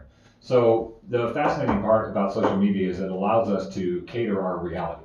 Well, if you're I have to interject. Okay. Yes, you can cater your reality somewhat. It allows us to. But the Facebook algorithm, for those of you that don't know, is always going to show you things that will keep you on Facebook the longest. I know this from getting into attempting to get people to look at my stuff on Facebook. Right. Trying to have pages where I can advertise to people and have an audience and have followers. What they teach you when you become one of the people on the top looking down, a content creator rather than a content absorber, is that you need to give people whatever will keep them online the longest. And the algorithm is doing that to each individual user. If you're somebody that loves seeing things that you disagree with and you always interact with and comment on things that you disagree with, your feed will be full of negative stuff that you disagree with. If you're a person that loves to reaffirm your friends when they post about things that they're learning about themselves or journeys that they've had or things they've learned, and that's what you comment on, that's what your feed is going to be full of. You will receive what you put out into the world, and on Facebook is no exception. If you like looking at cat memes, you will see tons of memes. You have 1,000 friends. Yeah. Facebook can choose the people that are posting. That's why sometimes you will see content from 3 or 4 days ago, because Facebook is choosing content that you haven't seen yet that is whatever will keep you on Facebook the longest. Right. So there's that AI part of it. Mm-hmm. The other part of it is, and I noticed this a lot in the 2016 election, people got really heated over the Bernie-Hillary thing. Mm-hmm. It got really warlike, and the divide was stark. And lots of people started changing their online friend status with a lot of other people. Mm. And if you were a Trump fan, or maybe you were a Bernie bro, quote unquote, people didn't want to hear that perspective, and so they just stopped following you. Yeah. You can no longer be in my bubble. I'm just not going, I'll stay your friend because maybe you're my cousin, but I'm not going to see your posts on Facebook anymore. I was fortunate enough in my early 20s to read this book by Robert Anton Wilson, where he says you have to read 3 newspapers, not just the newspaper that tells you the stuff you want to hear. Yeah. Way back in the newspaper days. And I've carried that forward because I would read the Drudge Report and Reddit, which is an aggregator, and I would subscribe to the subreddits of things that I don't necessarily jive with because I want to know what that world looks like. Those people exist on the planet. They We exist can't on the just planet. keep pretending that people that disagree with us don't exist because they're out there voting. So I have people who I follow who I went to high school with, and they're pro-Trump folks. And I don't delete them. Sometimes I will comment, but it's sort of like a tar baby. I don't want to necessarily have to spend the rest of the day going back and forth. Right. But I'm aware of other voices going on. And I've tried, my little Facebook algorithm is doing its job because I have not seen a ton of Elizabeth Warren videos. It's doing its job to keep you online, or it's doing doing its job to online, give you things and it's you also want. to give me things I want. So I subscribe to Hillary's page, I subscribe to Trump's page, but I didn't subscribe to Elizabeth Warren's page. And part of the reason why is because I think Elizabeth Warren and Bernie Sanders are the closest in terms of ideology of any of the other candidates in the Democratic field. Yeah. I think they're really close. They're really close, but close as in Bernie's at position A and Right. Liz is Definitely. at position G. Yes. And then there's So nobody in between. I like Elizabeth Warren. Yeah. I think I like a lot of her policy, and I think she's very smart, et cetera, et cetera. As far as this race goes, she's only been in this election. Bernie Sanders has the momentum of a previous election. If we're talking about electable. If we're talking about electable. So for me, I as much as I like Elizabeth Warren, I don't think she had a chance in this election because she didn't build the army that Bernie Sanders built. Did not build the movement. that she Grassroots built. support. I saw a meme that was it's been going around. It was, she's electable if you vote for her. That's what everybody said about Bernie Sanders in the last election with Hillary. They're like, yeah, we like Bernie better, but he's not electable, so we're going to primary Hillary. Right. And so that's happening. It's the same trope. Right. Like Bernie is totally electable. The track record is there. The consensus is there. He has the independent vote. The citizens want him. He has a post-partisan vote. He has people who are disgusted with both parties. Right. He has people who are new coming to the game. And so, yeah, he's totally electable. All the polls say that he could beat Trump in the election. So for me, I wasn't, as much as I like Elizabeth Warren, I wasn't that, I did not anticipate her going anywhere in this election. So are you saying, okay, Liz was pretty all right. Yeah. But I like Bernie better, so I'm just not going to pay attention to Liz. Well, I didn't purposely exclude her. Right. But I didn't. But you had a candidate. Yeah. You had a candidate you preferred. I've been watching another feed. Yeah. So even though I have, and I know enough fans, or which I supporters of Elizabeth Warren. I have a ton of Elizabeth Warren supporters in my feed. Right. And what I witnessed was their reaction. But like I said, I watched the debates. I saw some things. There's some problems with her. There's problems with every candidate. Mm-hmm. I don't have a beef with her at all. As far as like, she's one of the better candidates I've seen come down the pipe in a long time. But I did not think she was going to win. Right. So when people started asking why did she do so badly, because she got like, I don't know, like 5 delegates. I don't know how many delegates she got. Not very much. The thing that I found an article on Vox, whatever you think about them doesn't matter. The article I thought was very interesting, and I shared it with a number of my friends that were concerned about Elizabeth Warren. And I can find the article and post it in the feed. Did you share it on your timeline? I did not share it on my timeline. I shared it on the timelines of many of my friends. I see. But there's one stat in that article that I think demonstrated where people were blindsided. The case for Elizabeth Warren 4 days ago? No. Okay. It was about the fact that the people who were supporting Elizabeth Warren and the people most crushed by her not getting anywhere, were upper class, middle class, white, college educated folk who were surrounded by other white, middle class, college educated folk. So it's not just what's happening online, it's at their workplace. It's with the schools that they go to because of the neighborhoods that they live in. It's the people they meet in the grocery stores because they live in a strata. Why Elizabeth Warren is losing even as white professionals love her. That's the article. All right, I'm going to share this in our live stream. One stat that I gave to a friend of mine, she says, oh my God, that puts everything into perspective. The stat was that there are more people who have dropped out of high school in this country than have bachelor degrees. Which you might not think of as a person who does have a bachelor's degree. Right. More people have dropped out of high school. So they're dealing with a different set of information. They're dealing with a different set of problems than the people. They're not hurting as bad as the people who have dropped out of high school, probably, generally speaking. They're not hurting as bad. So the idea of having a woman president who's articulate and funny and kind, and pinky promises little girls. And seems to have a lot of very progressive stances. Whether she can do it or not doesn't matter. Right. I appreciate she's she's championing the thing that needs to be championed. That doesn't matter if there are people out there that are dealing with emergency crisis stuff every day. Right. They want somebody like Bernie Sanders who's saying, I see the crisis and it's got to change. This is a crisis and it needs to change. Elizabeth Warren was not approaching it from a crisis mode. Bernie Sanders is approaching it from a crisis mode. And this is a theoretical conversation. We're not talking about whether or not Liz would be able to do it or Bernie would be able to do it. That's not the point. The point is, we're talking about the game that's being played in politics. So Bernie Sanders built a movement. Elizabeth Warren did not build a movement.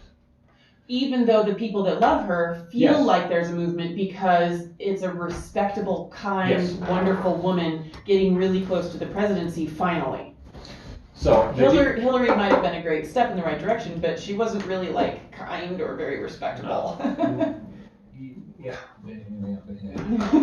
To put it, just Yes. to use those terms. Right. So I would say kind and respectable about Liz. So I know it's disappointing for people. Like there are things that I like, and I'm like, duh, that should be the thing. But I'm in the minority. Right. It's hard for me to be upset when I realize that I'm in the minority. Yeah. And that my perspective is not going to have the same weight in the culture as people who are in the majority. So what we're talking about with this whole conversation of reality bubbles is that there are a lot of people that don't realize they might be in a minority. Right. And that's the income inequality that Bernie Sanders talks about all the time. Right. So if you're not acutely suffering the income inequality, it's not going to be on your radar the way that it is a vast majority of the people in this country. I remember going to coupon groups when I was a young Christian wife 10 years ago. And these coupon groups were like trying to teach us how to be frugal, how to save, how to live on a budget where one person's going to school and the other person's got a job, and it was all things I was already doing. I didn't know how to respond to it back then. It was like, don't go out to movie theaters, watch a movie at home.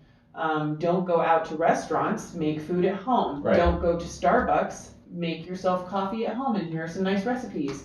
And it's like, yes, but they're like, start saving just a little bit every month. Wow. And it's like, I don't have any money. And they're like, no, I know. It just takes a little at a time. I'm like, I don't have any money. I don't have any money and $3,000 in savings. Right. Or I don't have any money, just a little bit of like a $200 cushion on my bills every month. I don't have enough to pay my bills. Not everybody wants to work a regular job where you have to do all that stuff. Well, and at that time I was. Yeah. My husband was in grad school and I was working, I had a piano studio and I was working at a local professional theater as a wage job. Like I had jobs. I was doing freelance stuff. I was doing babysitting. Right. I was doing tech work. Like I was working. You weren't working hard enough. I obviously wasn't working hard enough. Because if you work hard enough, then you will do better. So that is the lie. That's a lie. You can look at when you can go to college for $800 versus $120,000. It's a lie. When a house was affordable with a one job, and then your wife didn't have to work, and now everybody has to work 3 jobs. Yeah. Hard work is not the problem. Hard work does not correlate to having more money. So to go back to the idea of this little bubble that we're dealing with, the Elizabeth Warren thing, and I mean that in a non-pejorative way, the wake-up call is realizing that you are in a minority that you did not know you were in, because your living experience doesn't show you that reality. Mm-hmm. People got shocked by what happened in 2016 because, I didn't see Trump winning. I was so convinced that the fix was in for Hillary.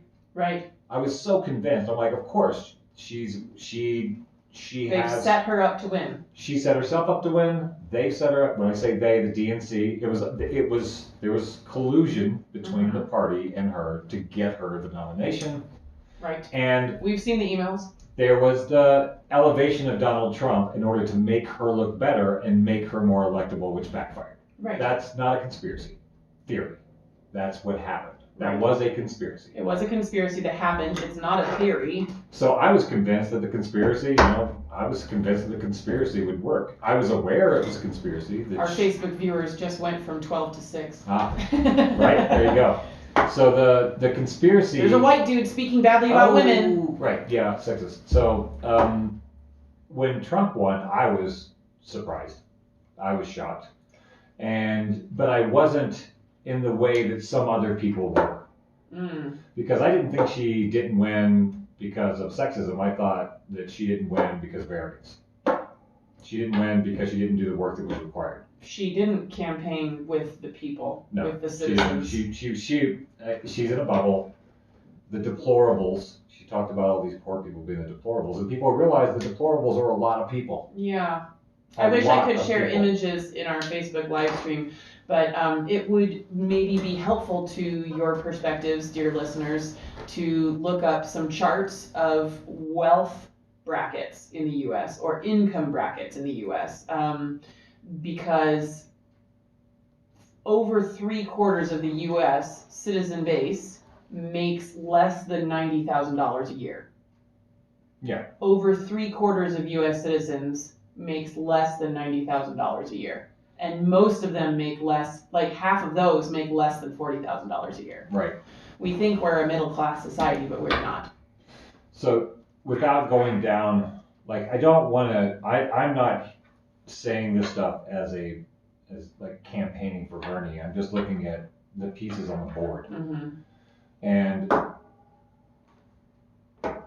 Hillary Clinton or Elizabeth Warren has not endorsed a candidate, right? So just before Super Tuesday, Klobuchar and Buttigieg Dropped out to endorse Biden in hopes to give him a bump. Yep. Like Weekend with Bernie. They propped him up, Mm-hmm. gave him some support. Elizabeth Warren has dropped out and not endorsed the candidate, even though that has the closest platform to hers. And she's been speaking openly about her support of Bernie for years. If she wants to build she's way young enough, she could totally build on this campaign and run again. She could be. People are talking about majority leader. Yes, she could be House Majority Leader. She can do all the stuff. If she doesn't support the person who has the platform closest to hers, that is not going to. I don't know if that's going to be a good move for her in terms of political longevity. And right. This is the problem. Especially because she and Bernie were supposed to kind of be bros. They're kind of like the progressive bros on stage. The progressive bros. So until the last debate where she started saying horrible stuff about him. Right. So it's rough. I see a lot of people who are Bernie Sanders supporters that are feeling blue since last Tuesday. Right. It's a different thing. I feel like politics is a horrible place to talk about gender politics because it gets used as a political football. And what Hillary Clinton and her fans did in 2016 did more to damage the idea of feminism. They did more to damage that by calling people sexist who were not sexist. Lynn Ferguson just shared a really great link from CBSNews.com, which some people might diss out of hand. What, CBS? Who is CBS? How $98 trillion of household wealth in America is distributed. It's very depressing. So I appreciate that, Lynn. I'm going to look at that later. Since I can't share charts, she found an article for us. Let's change the optics a little bit. Okay, you talk about optics a lot. Yes. Talk about how this conversation might be perfectly fine, except that it's a white person talking about racism. Oh, right, exactly. And in this case, you're making some really, really grounded and level-headed and kind points, but you're a man. I'm a dude. Right. White dude. Old white dude. Yeah. So how about I try to talk about feminism? Try it. Now, You're new to it. You are better at feminism than I am. I got a long history. Relationship. Yeah. The whole, yes. Yes, you've been a feminist longer than I have been, right. And we're in a long relationship with a feminist studies major. Yes. So I'm only about 4 years into learning about feminism, not thinking that feminist is a derogatory term. As you were taught growing up. I was taught it was a derogatory right. term. I was taught that they're crazy. I was taught that they hate families. Unbiblical. Yeah. Everybody has roles, yo. Try it out. So try to be a feminist. Okay, so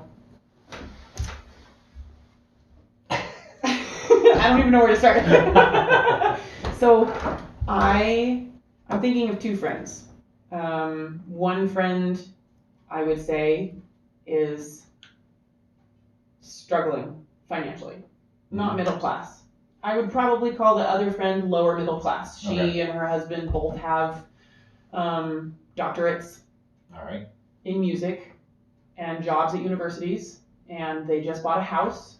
So I would say that they are probably lower middle class. They might think of themselves as middle class, but if we look at actual financial breakdowns in the US, they're not really middle class. But they're doing well. They pay their bills, they can do fun things, they take trips to Europe. My other feminist friend is, I know, does worry about finances a lot in her household. And both of them were really rooting for Elizabeth Warren. These are two loving women, two really progressive women, women who support other women in their communities.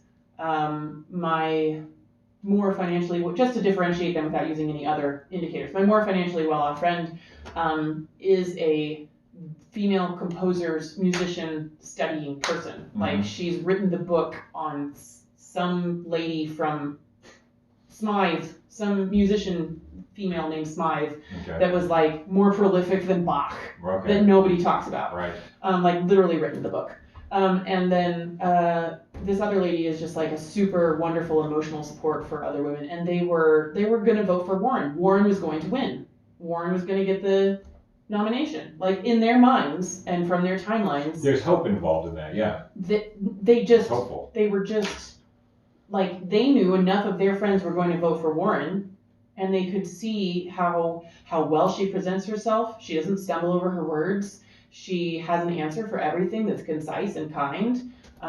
She presents very well in the debates. She wasn't bagging on her other. She wasn't just saying bad things about other people to get the candidates down. She was actually having platforms. She was similar to Bernie, but a woman. And I think that's the thing. And younger. Yeah, I think that's the thing, is that like, if we're going to have a progressive, and this is going to be the year, maybe Bernie, they think of Bernie as laying the groundwork. Yeah, like Bernie, so does he. Right. Right. Bernie thinks of himself as laying the groundwork for Elizabeth Warren. Oh, for Elizabeth Warren? Yeah, absolutely. How so? For all the progressives. I mean, he's been... he was called an honorary woman by Gloria Steinem.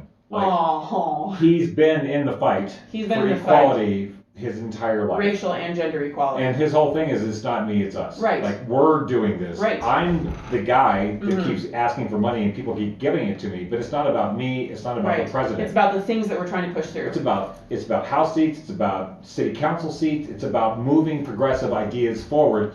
It's not doing it for him. And so that's the idea.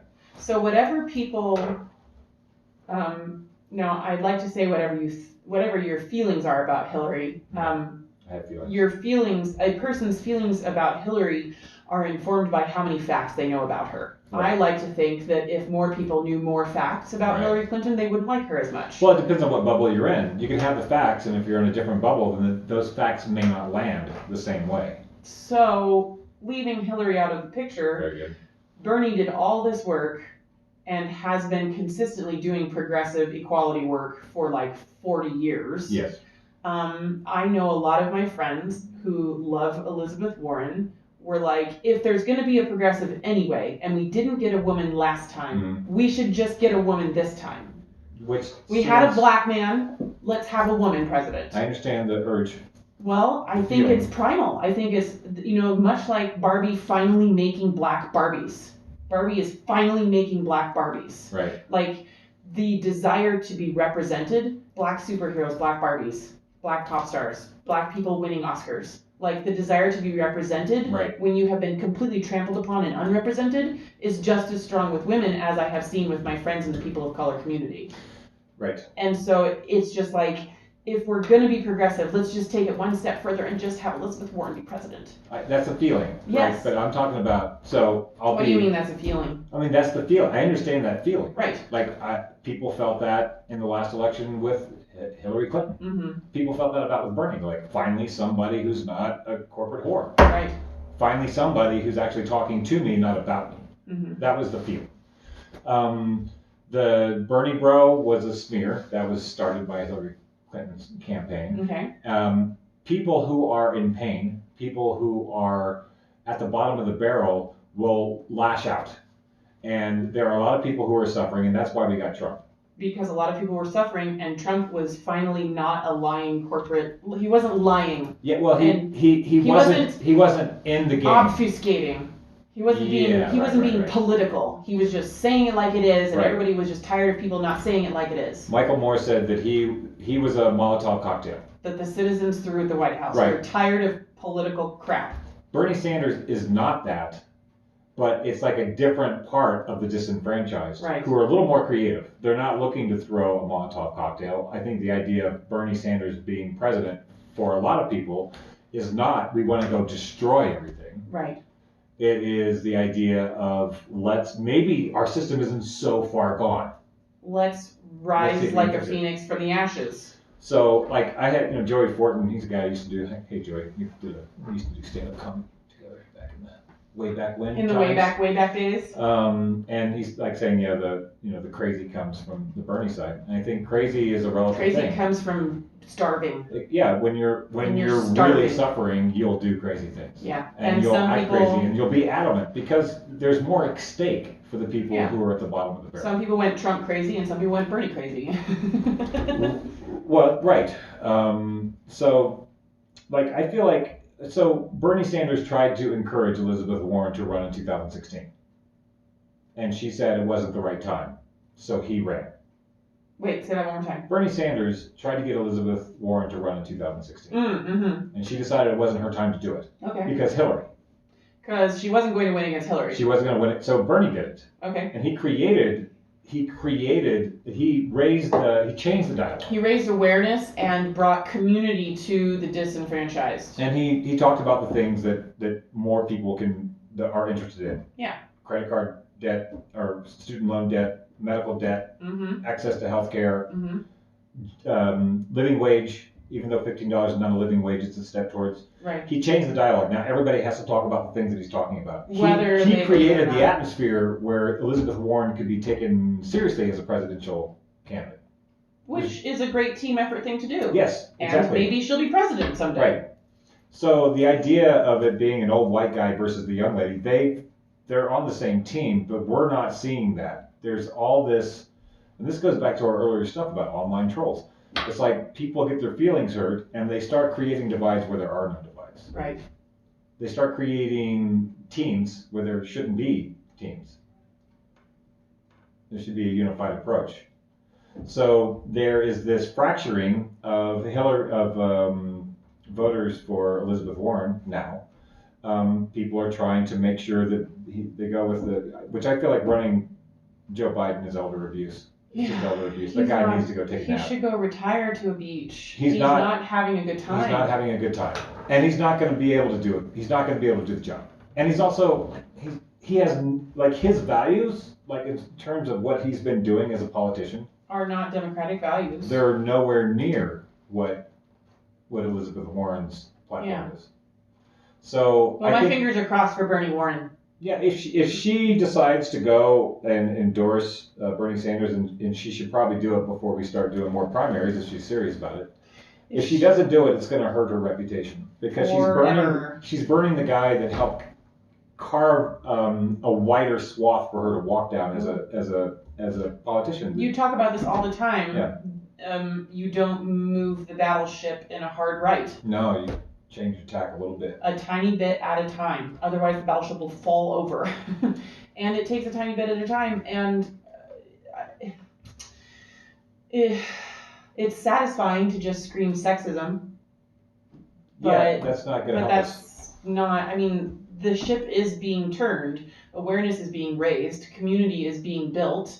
People are because of what Trump is doing so blatantly, people are becoming more aware of the corruption in the White House. Even many people that voted for him are like, I kind of had no idea how bad it was, and I'm a little ashamed. Yeah. My brother-in-law was just ashamed because of the guy's stupid tweets. He voted for him. Yeah. But now regrets it because of his tweets. So interesting. So we have a comment from Astrid and Dinah. Oh, yeah? They're talking about our conversation here, and hopefully they haven't ditched us yet. Right. Astrid's from Sweden, and she often brings in a really great perspective, much like our foreign correspondent Mokai from South Africa does, right. Of you do know there are other countries on the planet. Nope. Astrid says, isn't that the sort of problem with Warren? She was talking about what is quote-unquote right and quote-unquote fair, which turns it into an academic perspective. Most of the other candidates use another language, more direct to people and their needs. Yeah. Warren focused where to bring in the money, her plans on taxing the rich, etc. It's a matter of perspective. Where are the words coming from and where are they aiming, up or down? I think that's an interesting thing to say. And Dinah responds to that. I know, but I guess my point is that it appears to be acceptable when Bernie says things over and over again. But when she says it one time, the whole world gasps. He has the vocabulary of a third grader and cannot speak a complete sentence with all the words in order. Are you talking about Bernie or Biden? I'm confused. Right, I'm not sure. And yeah. I would like to speak to Dinah's statement there in terms of when I saw Bernie Sanders run, when I saw him announce his candidacy, I felt like he had a chance because he's been saying the same things over and over and over and over. Oh no, I know what Dinah's talking about. Sorry, she's talking about previously about Trump and Hillary. Because you said Hillary called them deplorables, Right. and she's like, Yes. Trump called them deplorables too. And I said, well, Trump calling poor people deplorables doesn't make it okay that Hillary called poor people deplorables. Right. And so that's what she's talking about. She's like, Hillary got in trouble for saying it once. No, and well, I would like to say, you know a tree by its fruits. Yes. If your dad only cusses you out once a week for not cleaning up after yourself because he stepped on a Lego, the rage is still in there, even if he's suppressing it the rest of the time. I think part of the difference is having been raised ultra right-wing fundamentalist Christian Republican. Republicans talk to their voters, whereas Democrats have, since the neoliberal arm took over the Democratic Party, talk about Democrats. They talk about the poor. They don't talk to the poor. Are you talking about the upper class elite Democrats, the DNC? The DNC. Well, we're not talking about Democrat voters. We're not talking about not Democratic voters. We're talking about the DNC, and we're talking about the neoliberal arm, which is everybody's going to be upper middle management in the world. Right. We're just going to make everyone upper middle management. If you just work harder, you too will be a CEO. We can all be upper middle management. And so they've stopped talking to people who fix your car, and people who work for the city, and people who are artists, and people who don't want to be upper middle management. They want to go do something that's not that. They stopped talking to the vast majority of their base, and they started talking about them. And so if you're just a person and you have one candidate come up and say, I know the system's kind of broken, but I made it, and I'm not going to pull up the ladder behind me, buddy. Right. Or somebody comes down, you poor person, you need help, don't you? Which one do you want to be? Which one do you want to be? Talk to. And the left has stopped talking to the people that they used to serve, and they talk about them, and it's all in the language. I would say, perhaps that's because, unfortunately, both parties in the upper levels are run by the financial elite. Yeah, who are out of touch with their voter base. The Republican brand is better at talking to people. Okay. That's whatever their formula is. They're better at talking to their constituents. Astrid says they talk to meta people that can afford a perspective from the outside. Right. Interesting. Meta people. Yep. Meta perspectives. Yes. You can afford to have a perspective that is outside, wondering if you're going to get evicted. Exactly. Thank you. Ding, ding, ding. Geez, we're almost at the end of the show. I know. I'm really hoping Dinah comments again. She said, anyway, I like EW over Bernie. I'm not a Biden fan. And I'm like, every time somebody says that and we're having a good conversation, I really want to know, what is it that you like about Liz more than Bernie? Yeah. Well, and part of me is like, I don't actually necessarily you don't want to know that so much as... Well, because I guess I should say, I want to hear from Dinah because I'm wondering if it's just that Liz is a woman. Right.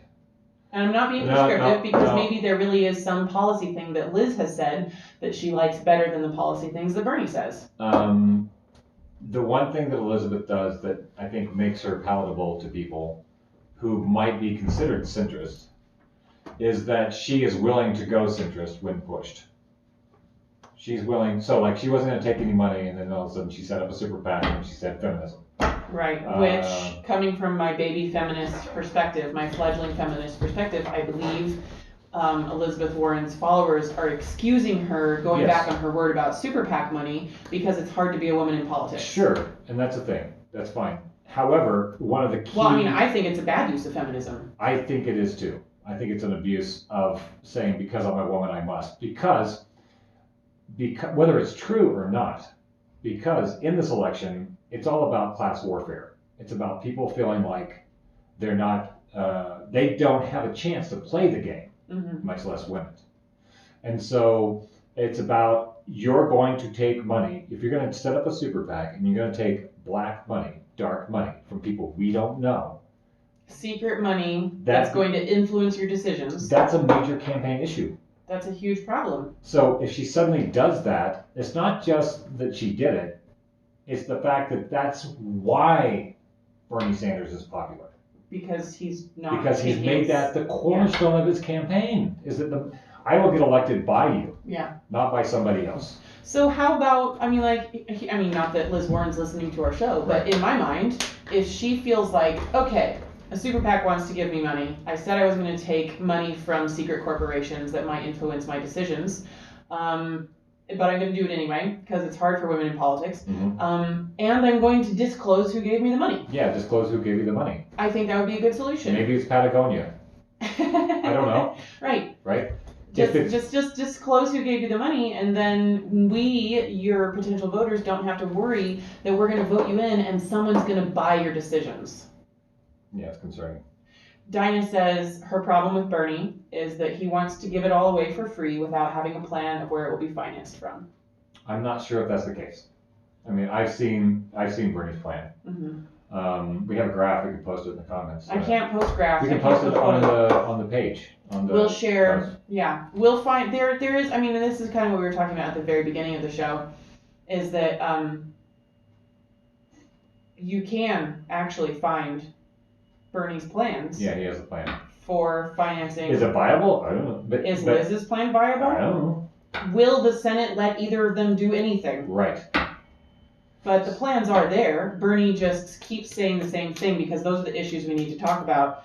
Blah, blah, blah, blah, blah. I see what she's saying. I think if I could say we're friends, my advice to Dinah as a friend would just be go Google Bernie's plan. Yeah, there's a plan. If that's your only problem. There's a really simple chart where they show where the money is and how we can reuse it. Divert it for other things. Yeah. So taxing the gangsters on Wall Street, Mm-hmm. taxing the gamblers on Wall Street, and saying, okay, if you're going to speculate and you're going to gamble with the community, gamble on other people's money. Yeah, right. So, yeah, there's a plan. Will it work? Yeah. That's a whole other discussion. Many things would have to change in order for us to actually have truly fair health care in this country. Many things would have to change. It's 5:52, Right. And it's almost time for Dan and Patty and the Sunday Smackdown. Do you want to put a song on that computer? I would love to play a song on this computer. What song do you want to end the show with? The name of the song is Magic, and it's by Shad, the person who did the music. More Shad. Yeah. This is from an album that came out in 2018. It was called A Short Story About War. Mm-hmm. We heard one track from it. The second track that I wanted to play was called Magic. That's lovely. We still have a couple of minutes left. Just want to get it all set up. We have a friend who says every time somebody disagrees with you, you just shut them down. That's what they say to me? Yes. Well, and me too. Oh, and people so now have a perception, yes. And here's the thing. I like to shut people. I like to speak strongly. I like to share facts. Yes. So when and I do it really lovingly and like with a desire for all of us to be having a better time. So when Dinah says, bottom line, I like Elizabeth more than Bernie, and I say, okay, I really want to know why. That's easy to. And then she says, I like Elizabeth more than Bernie because I feel like Bernie doesn't have a plan for how he's going to fund Medicare for all, etc. Right. And then I like to be able to say, oh, easy peasy then, because you can just Google his plan. Right. And some people feel offended by that. And I'm not saying it offensively at all. And some people are like, you don't want to have a conversation. I'm like, no, I do. I want to have a conversation about things that aren't easily solvable. Right. That's kind of all I want to say, because I really appreciate Dinah's participation in our conversation today. And the things that she's brought up and the perspectives that she shared. Yes. And thanks for listening to the show. And I don't want her to feel and getting involved. I don't want her to feel like she doesn't have anybody to vote for because Bernie doesn't have a plan. Politics are fraught to have misunderstandings. I think we should keep having the discussions with. I often feel that there's not an urge or what's the word? Incentive? The idea of having a productive conversation, I don't know if that is the goal for a lot of people that I have online discussions with. I don't think the goal is understanding. I think there's a lot of team warfare going on. And so it's rough to talk about politics without suddenly being polarized in somebody's head. Whether you are the opposite of them or not, if you don't agree with one way, they automatically want to disagree with everything you said, yeah. And so we've been, in an effort to have cleaner, clearer conversations, you and I have been dealing with logical fallacies, the idea of logical fallacies. Saying, oh, well, that logical fallacy means you're derailing this conversation. Right, and we'd like to bring it back. And then somebody who has conversations with us said, oh, we just shut them down with our logical fallacies, and everybody would have a logical fallacy if they, nobody, I was like, no, that's not the way things work. Right, and we realized... Saying that it's a logical fallacy is not saying that you're a wrong person. It's saying that you took a turn right when we're going on down this road to try to have a resolution on a topic. We're trying to talk about a particular thing. I don't want to be diverted and say, yeah, but also what about? No, let's do that next. Right. Let's do this first. So, and we don't know how to stay on track in our dialogues because people allow themselves, going back to our earlier part, people allow themselves to get diverted by to be trolled. And people end up being trolls without intending to be so because they don't know how to have a productive conversation and stay on track. So, I'm glad we covered the topics we covered today. I think they're important. Very briefly, keep tapping in. I got a response from my friend who said we should call out people who come into work sick. That I talked about earlier. He said, to be fair, I agree with your premise and supporting incentivizing people by making sure they can take care of themselves. Look at Italy in just the last few days. The healthcare system there is overwhelmed. They don't have enough lung machines to treat people, nothing to minimize. Right. So, I am ready to play a song. We're just going to have to suddenly end this show. That's the way it goes. Time. Woo! Folks, we have an Instagram, Post-Orthodoxy Instagram. We also have a website now, Better Time, betterti.me. If you're interested in more of these conversations, you can find links on betterti.me, Better Time. It's not .com, betterti.me. That's where we're going to be putting all the links for our shows. We're going to be turning these into podcasts that are easy to listen to and share with your friends. And stay tuned for Dan and Patty and the Sunday Smackdown. Such fun. More quality community talk radio, blur, blur, blur, on KBMF. And we'll be back next week with more Post-Orthodoxy. Post-Orthodoxy. Cheers. And an error occurred. YouTube's been doing this a lot lately, actually. It's just been... Start it over. There we go. Whew. All right. Thank you so much for tuning in, everybody. We appreciate you guys. No Patty today? Nope. Oh, come on. Patty's with his girlfriend.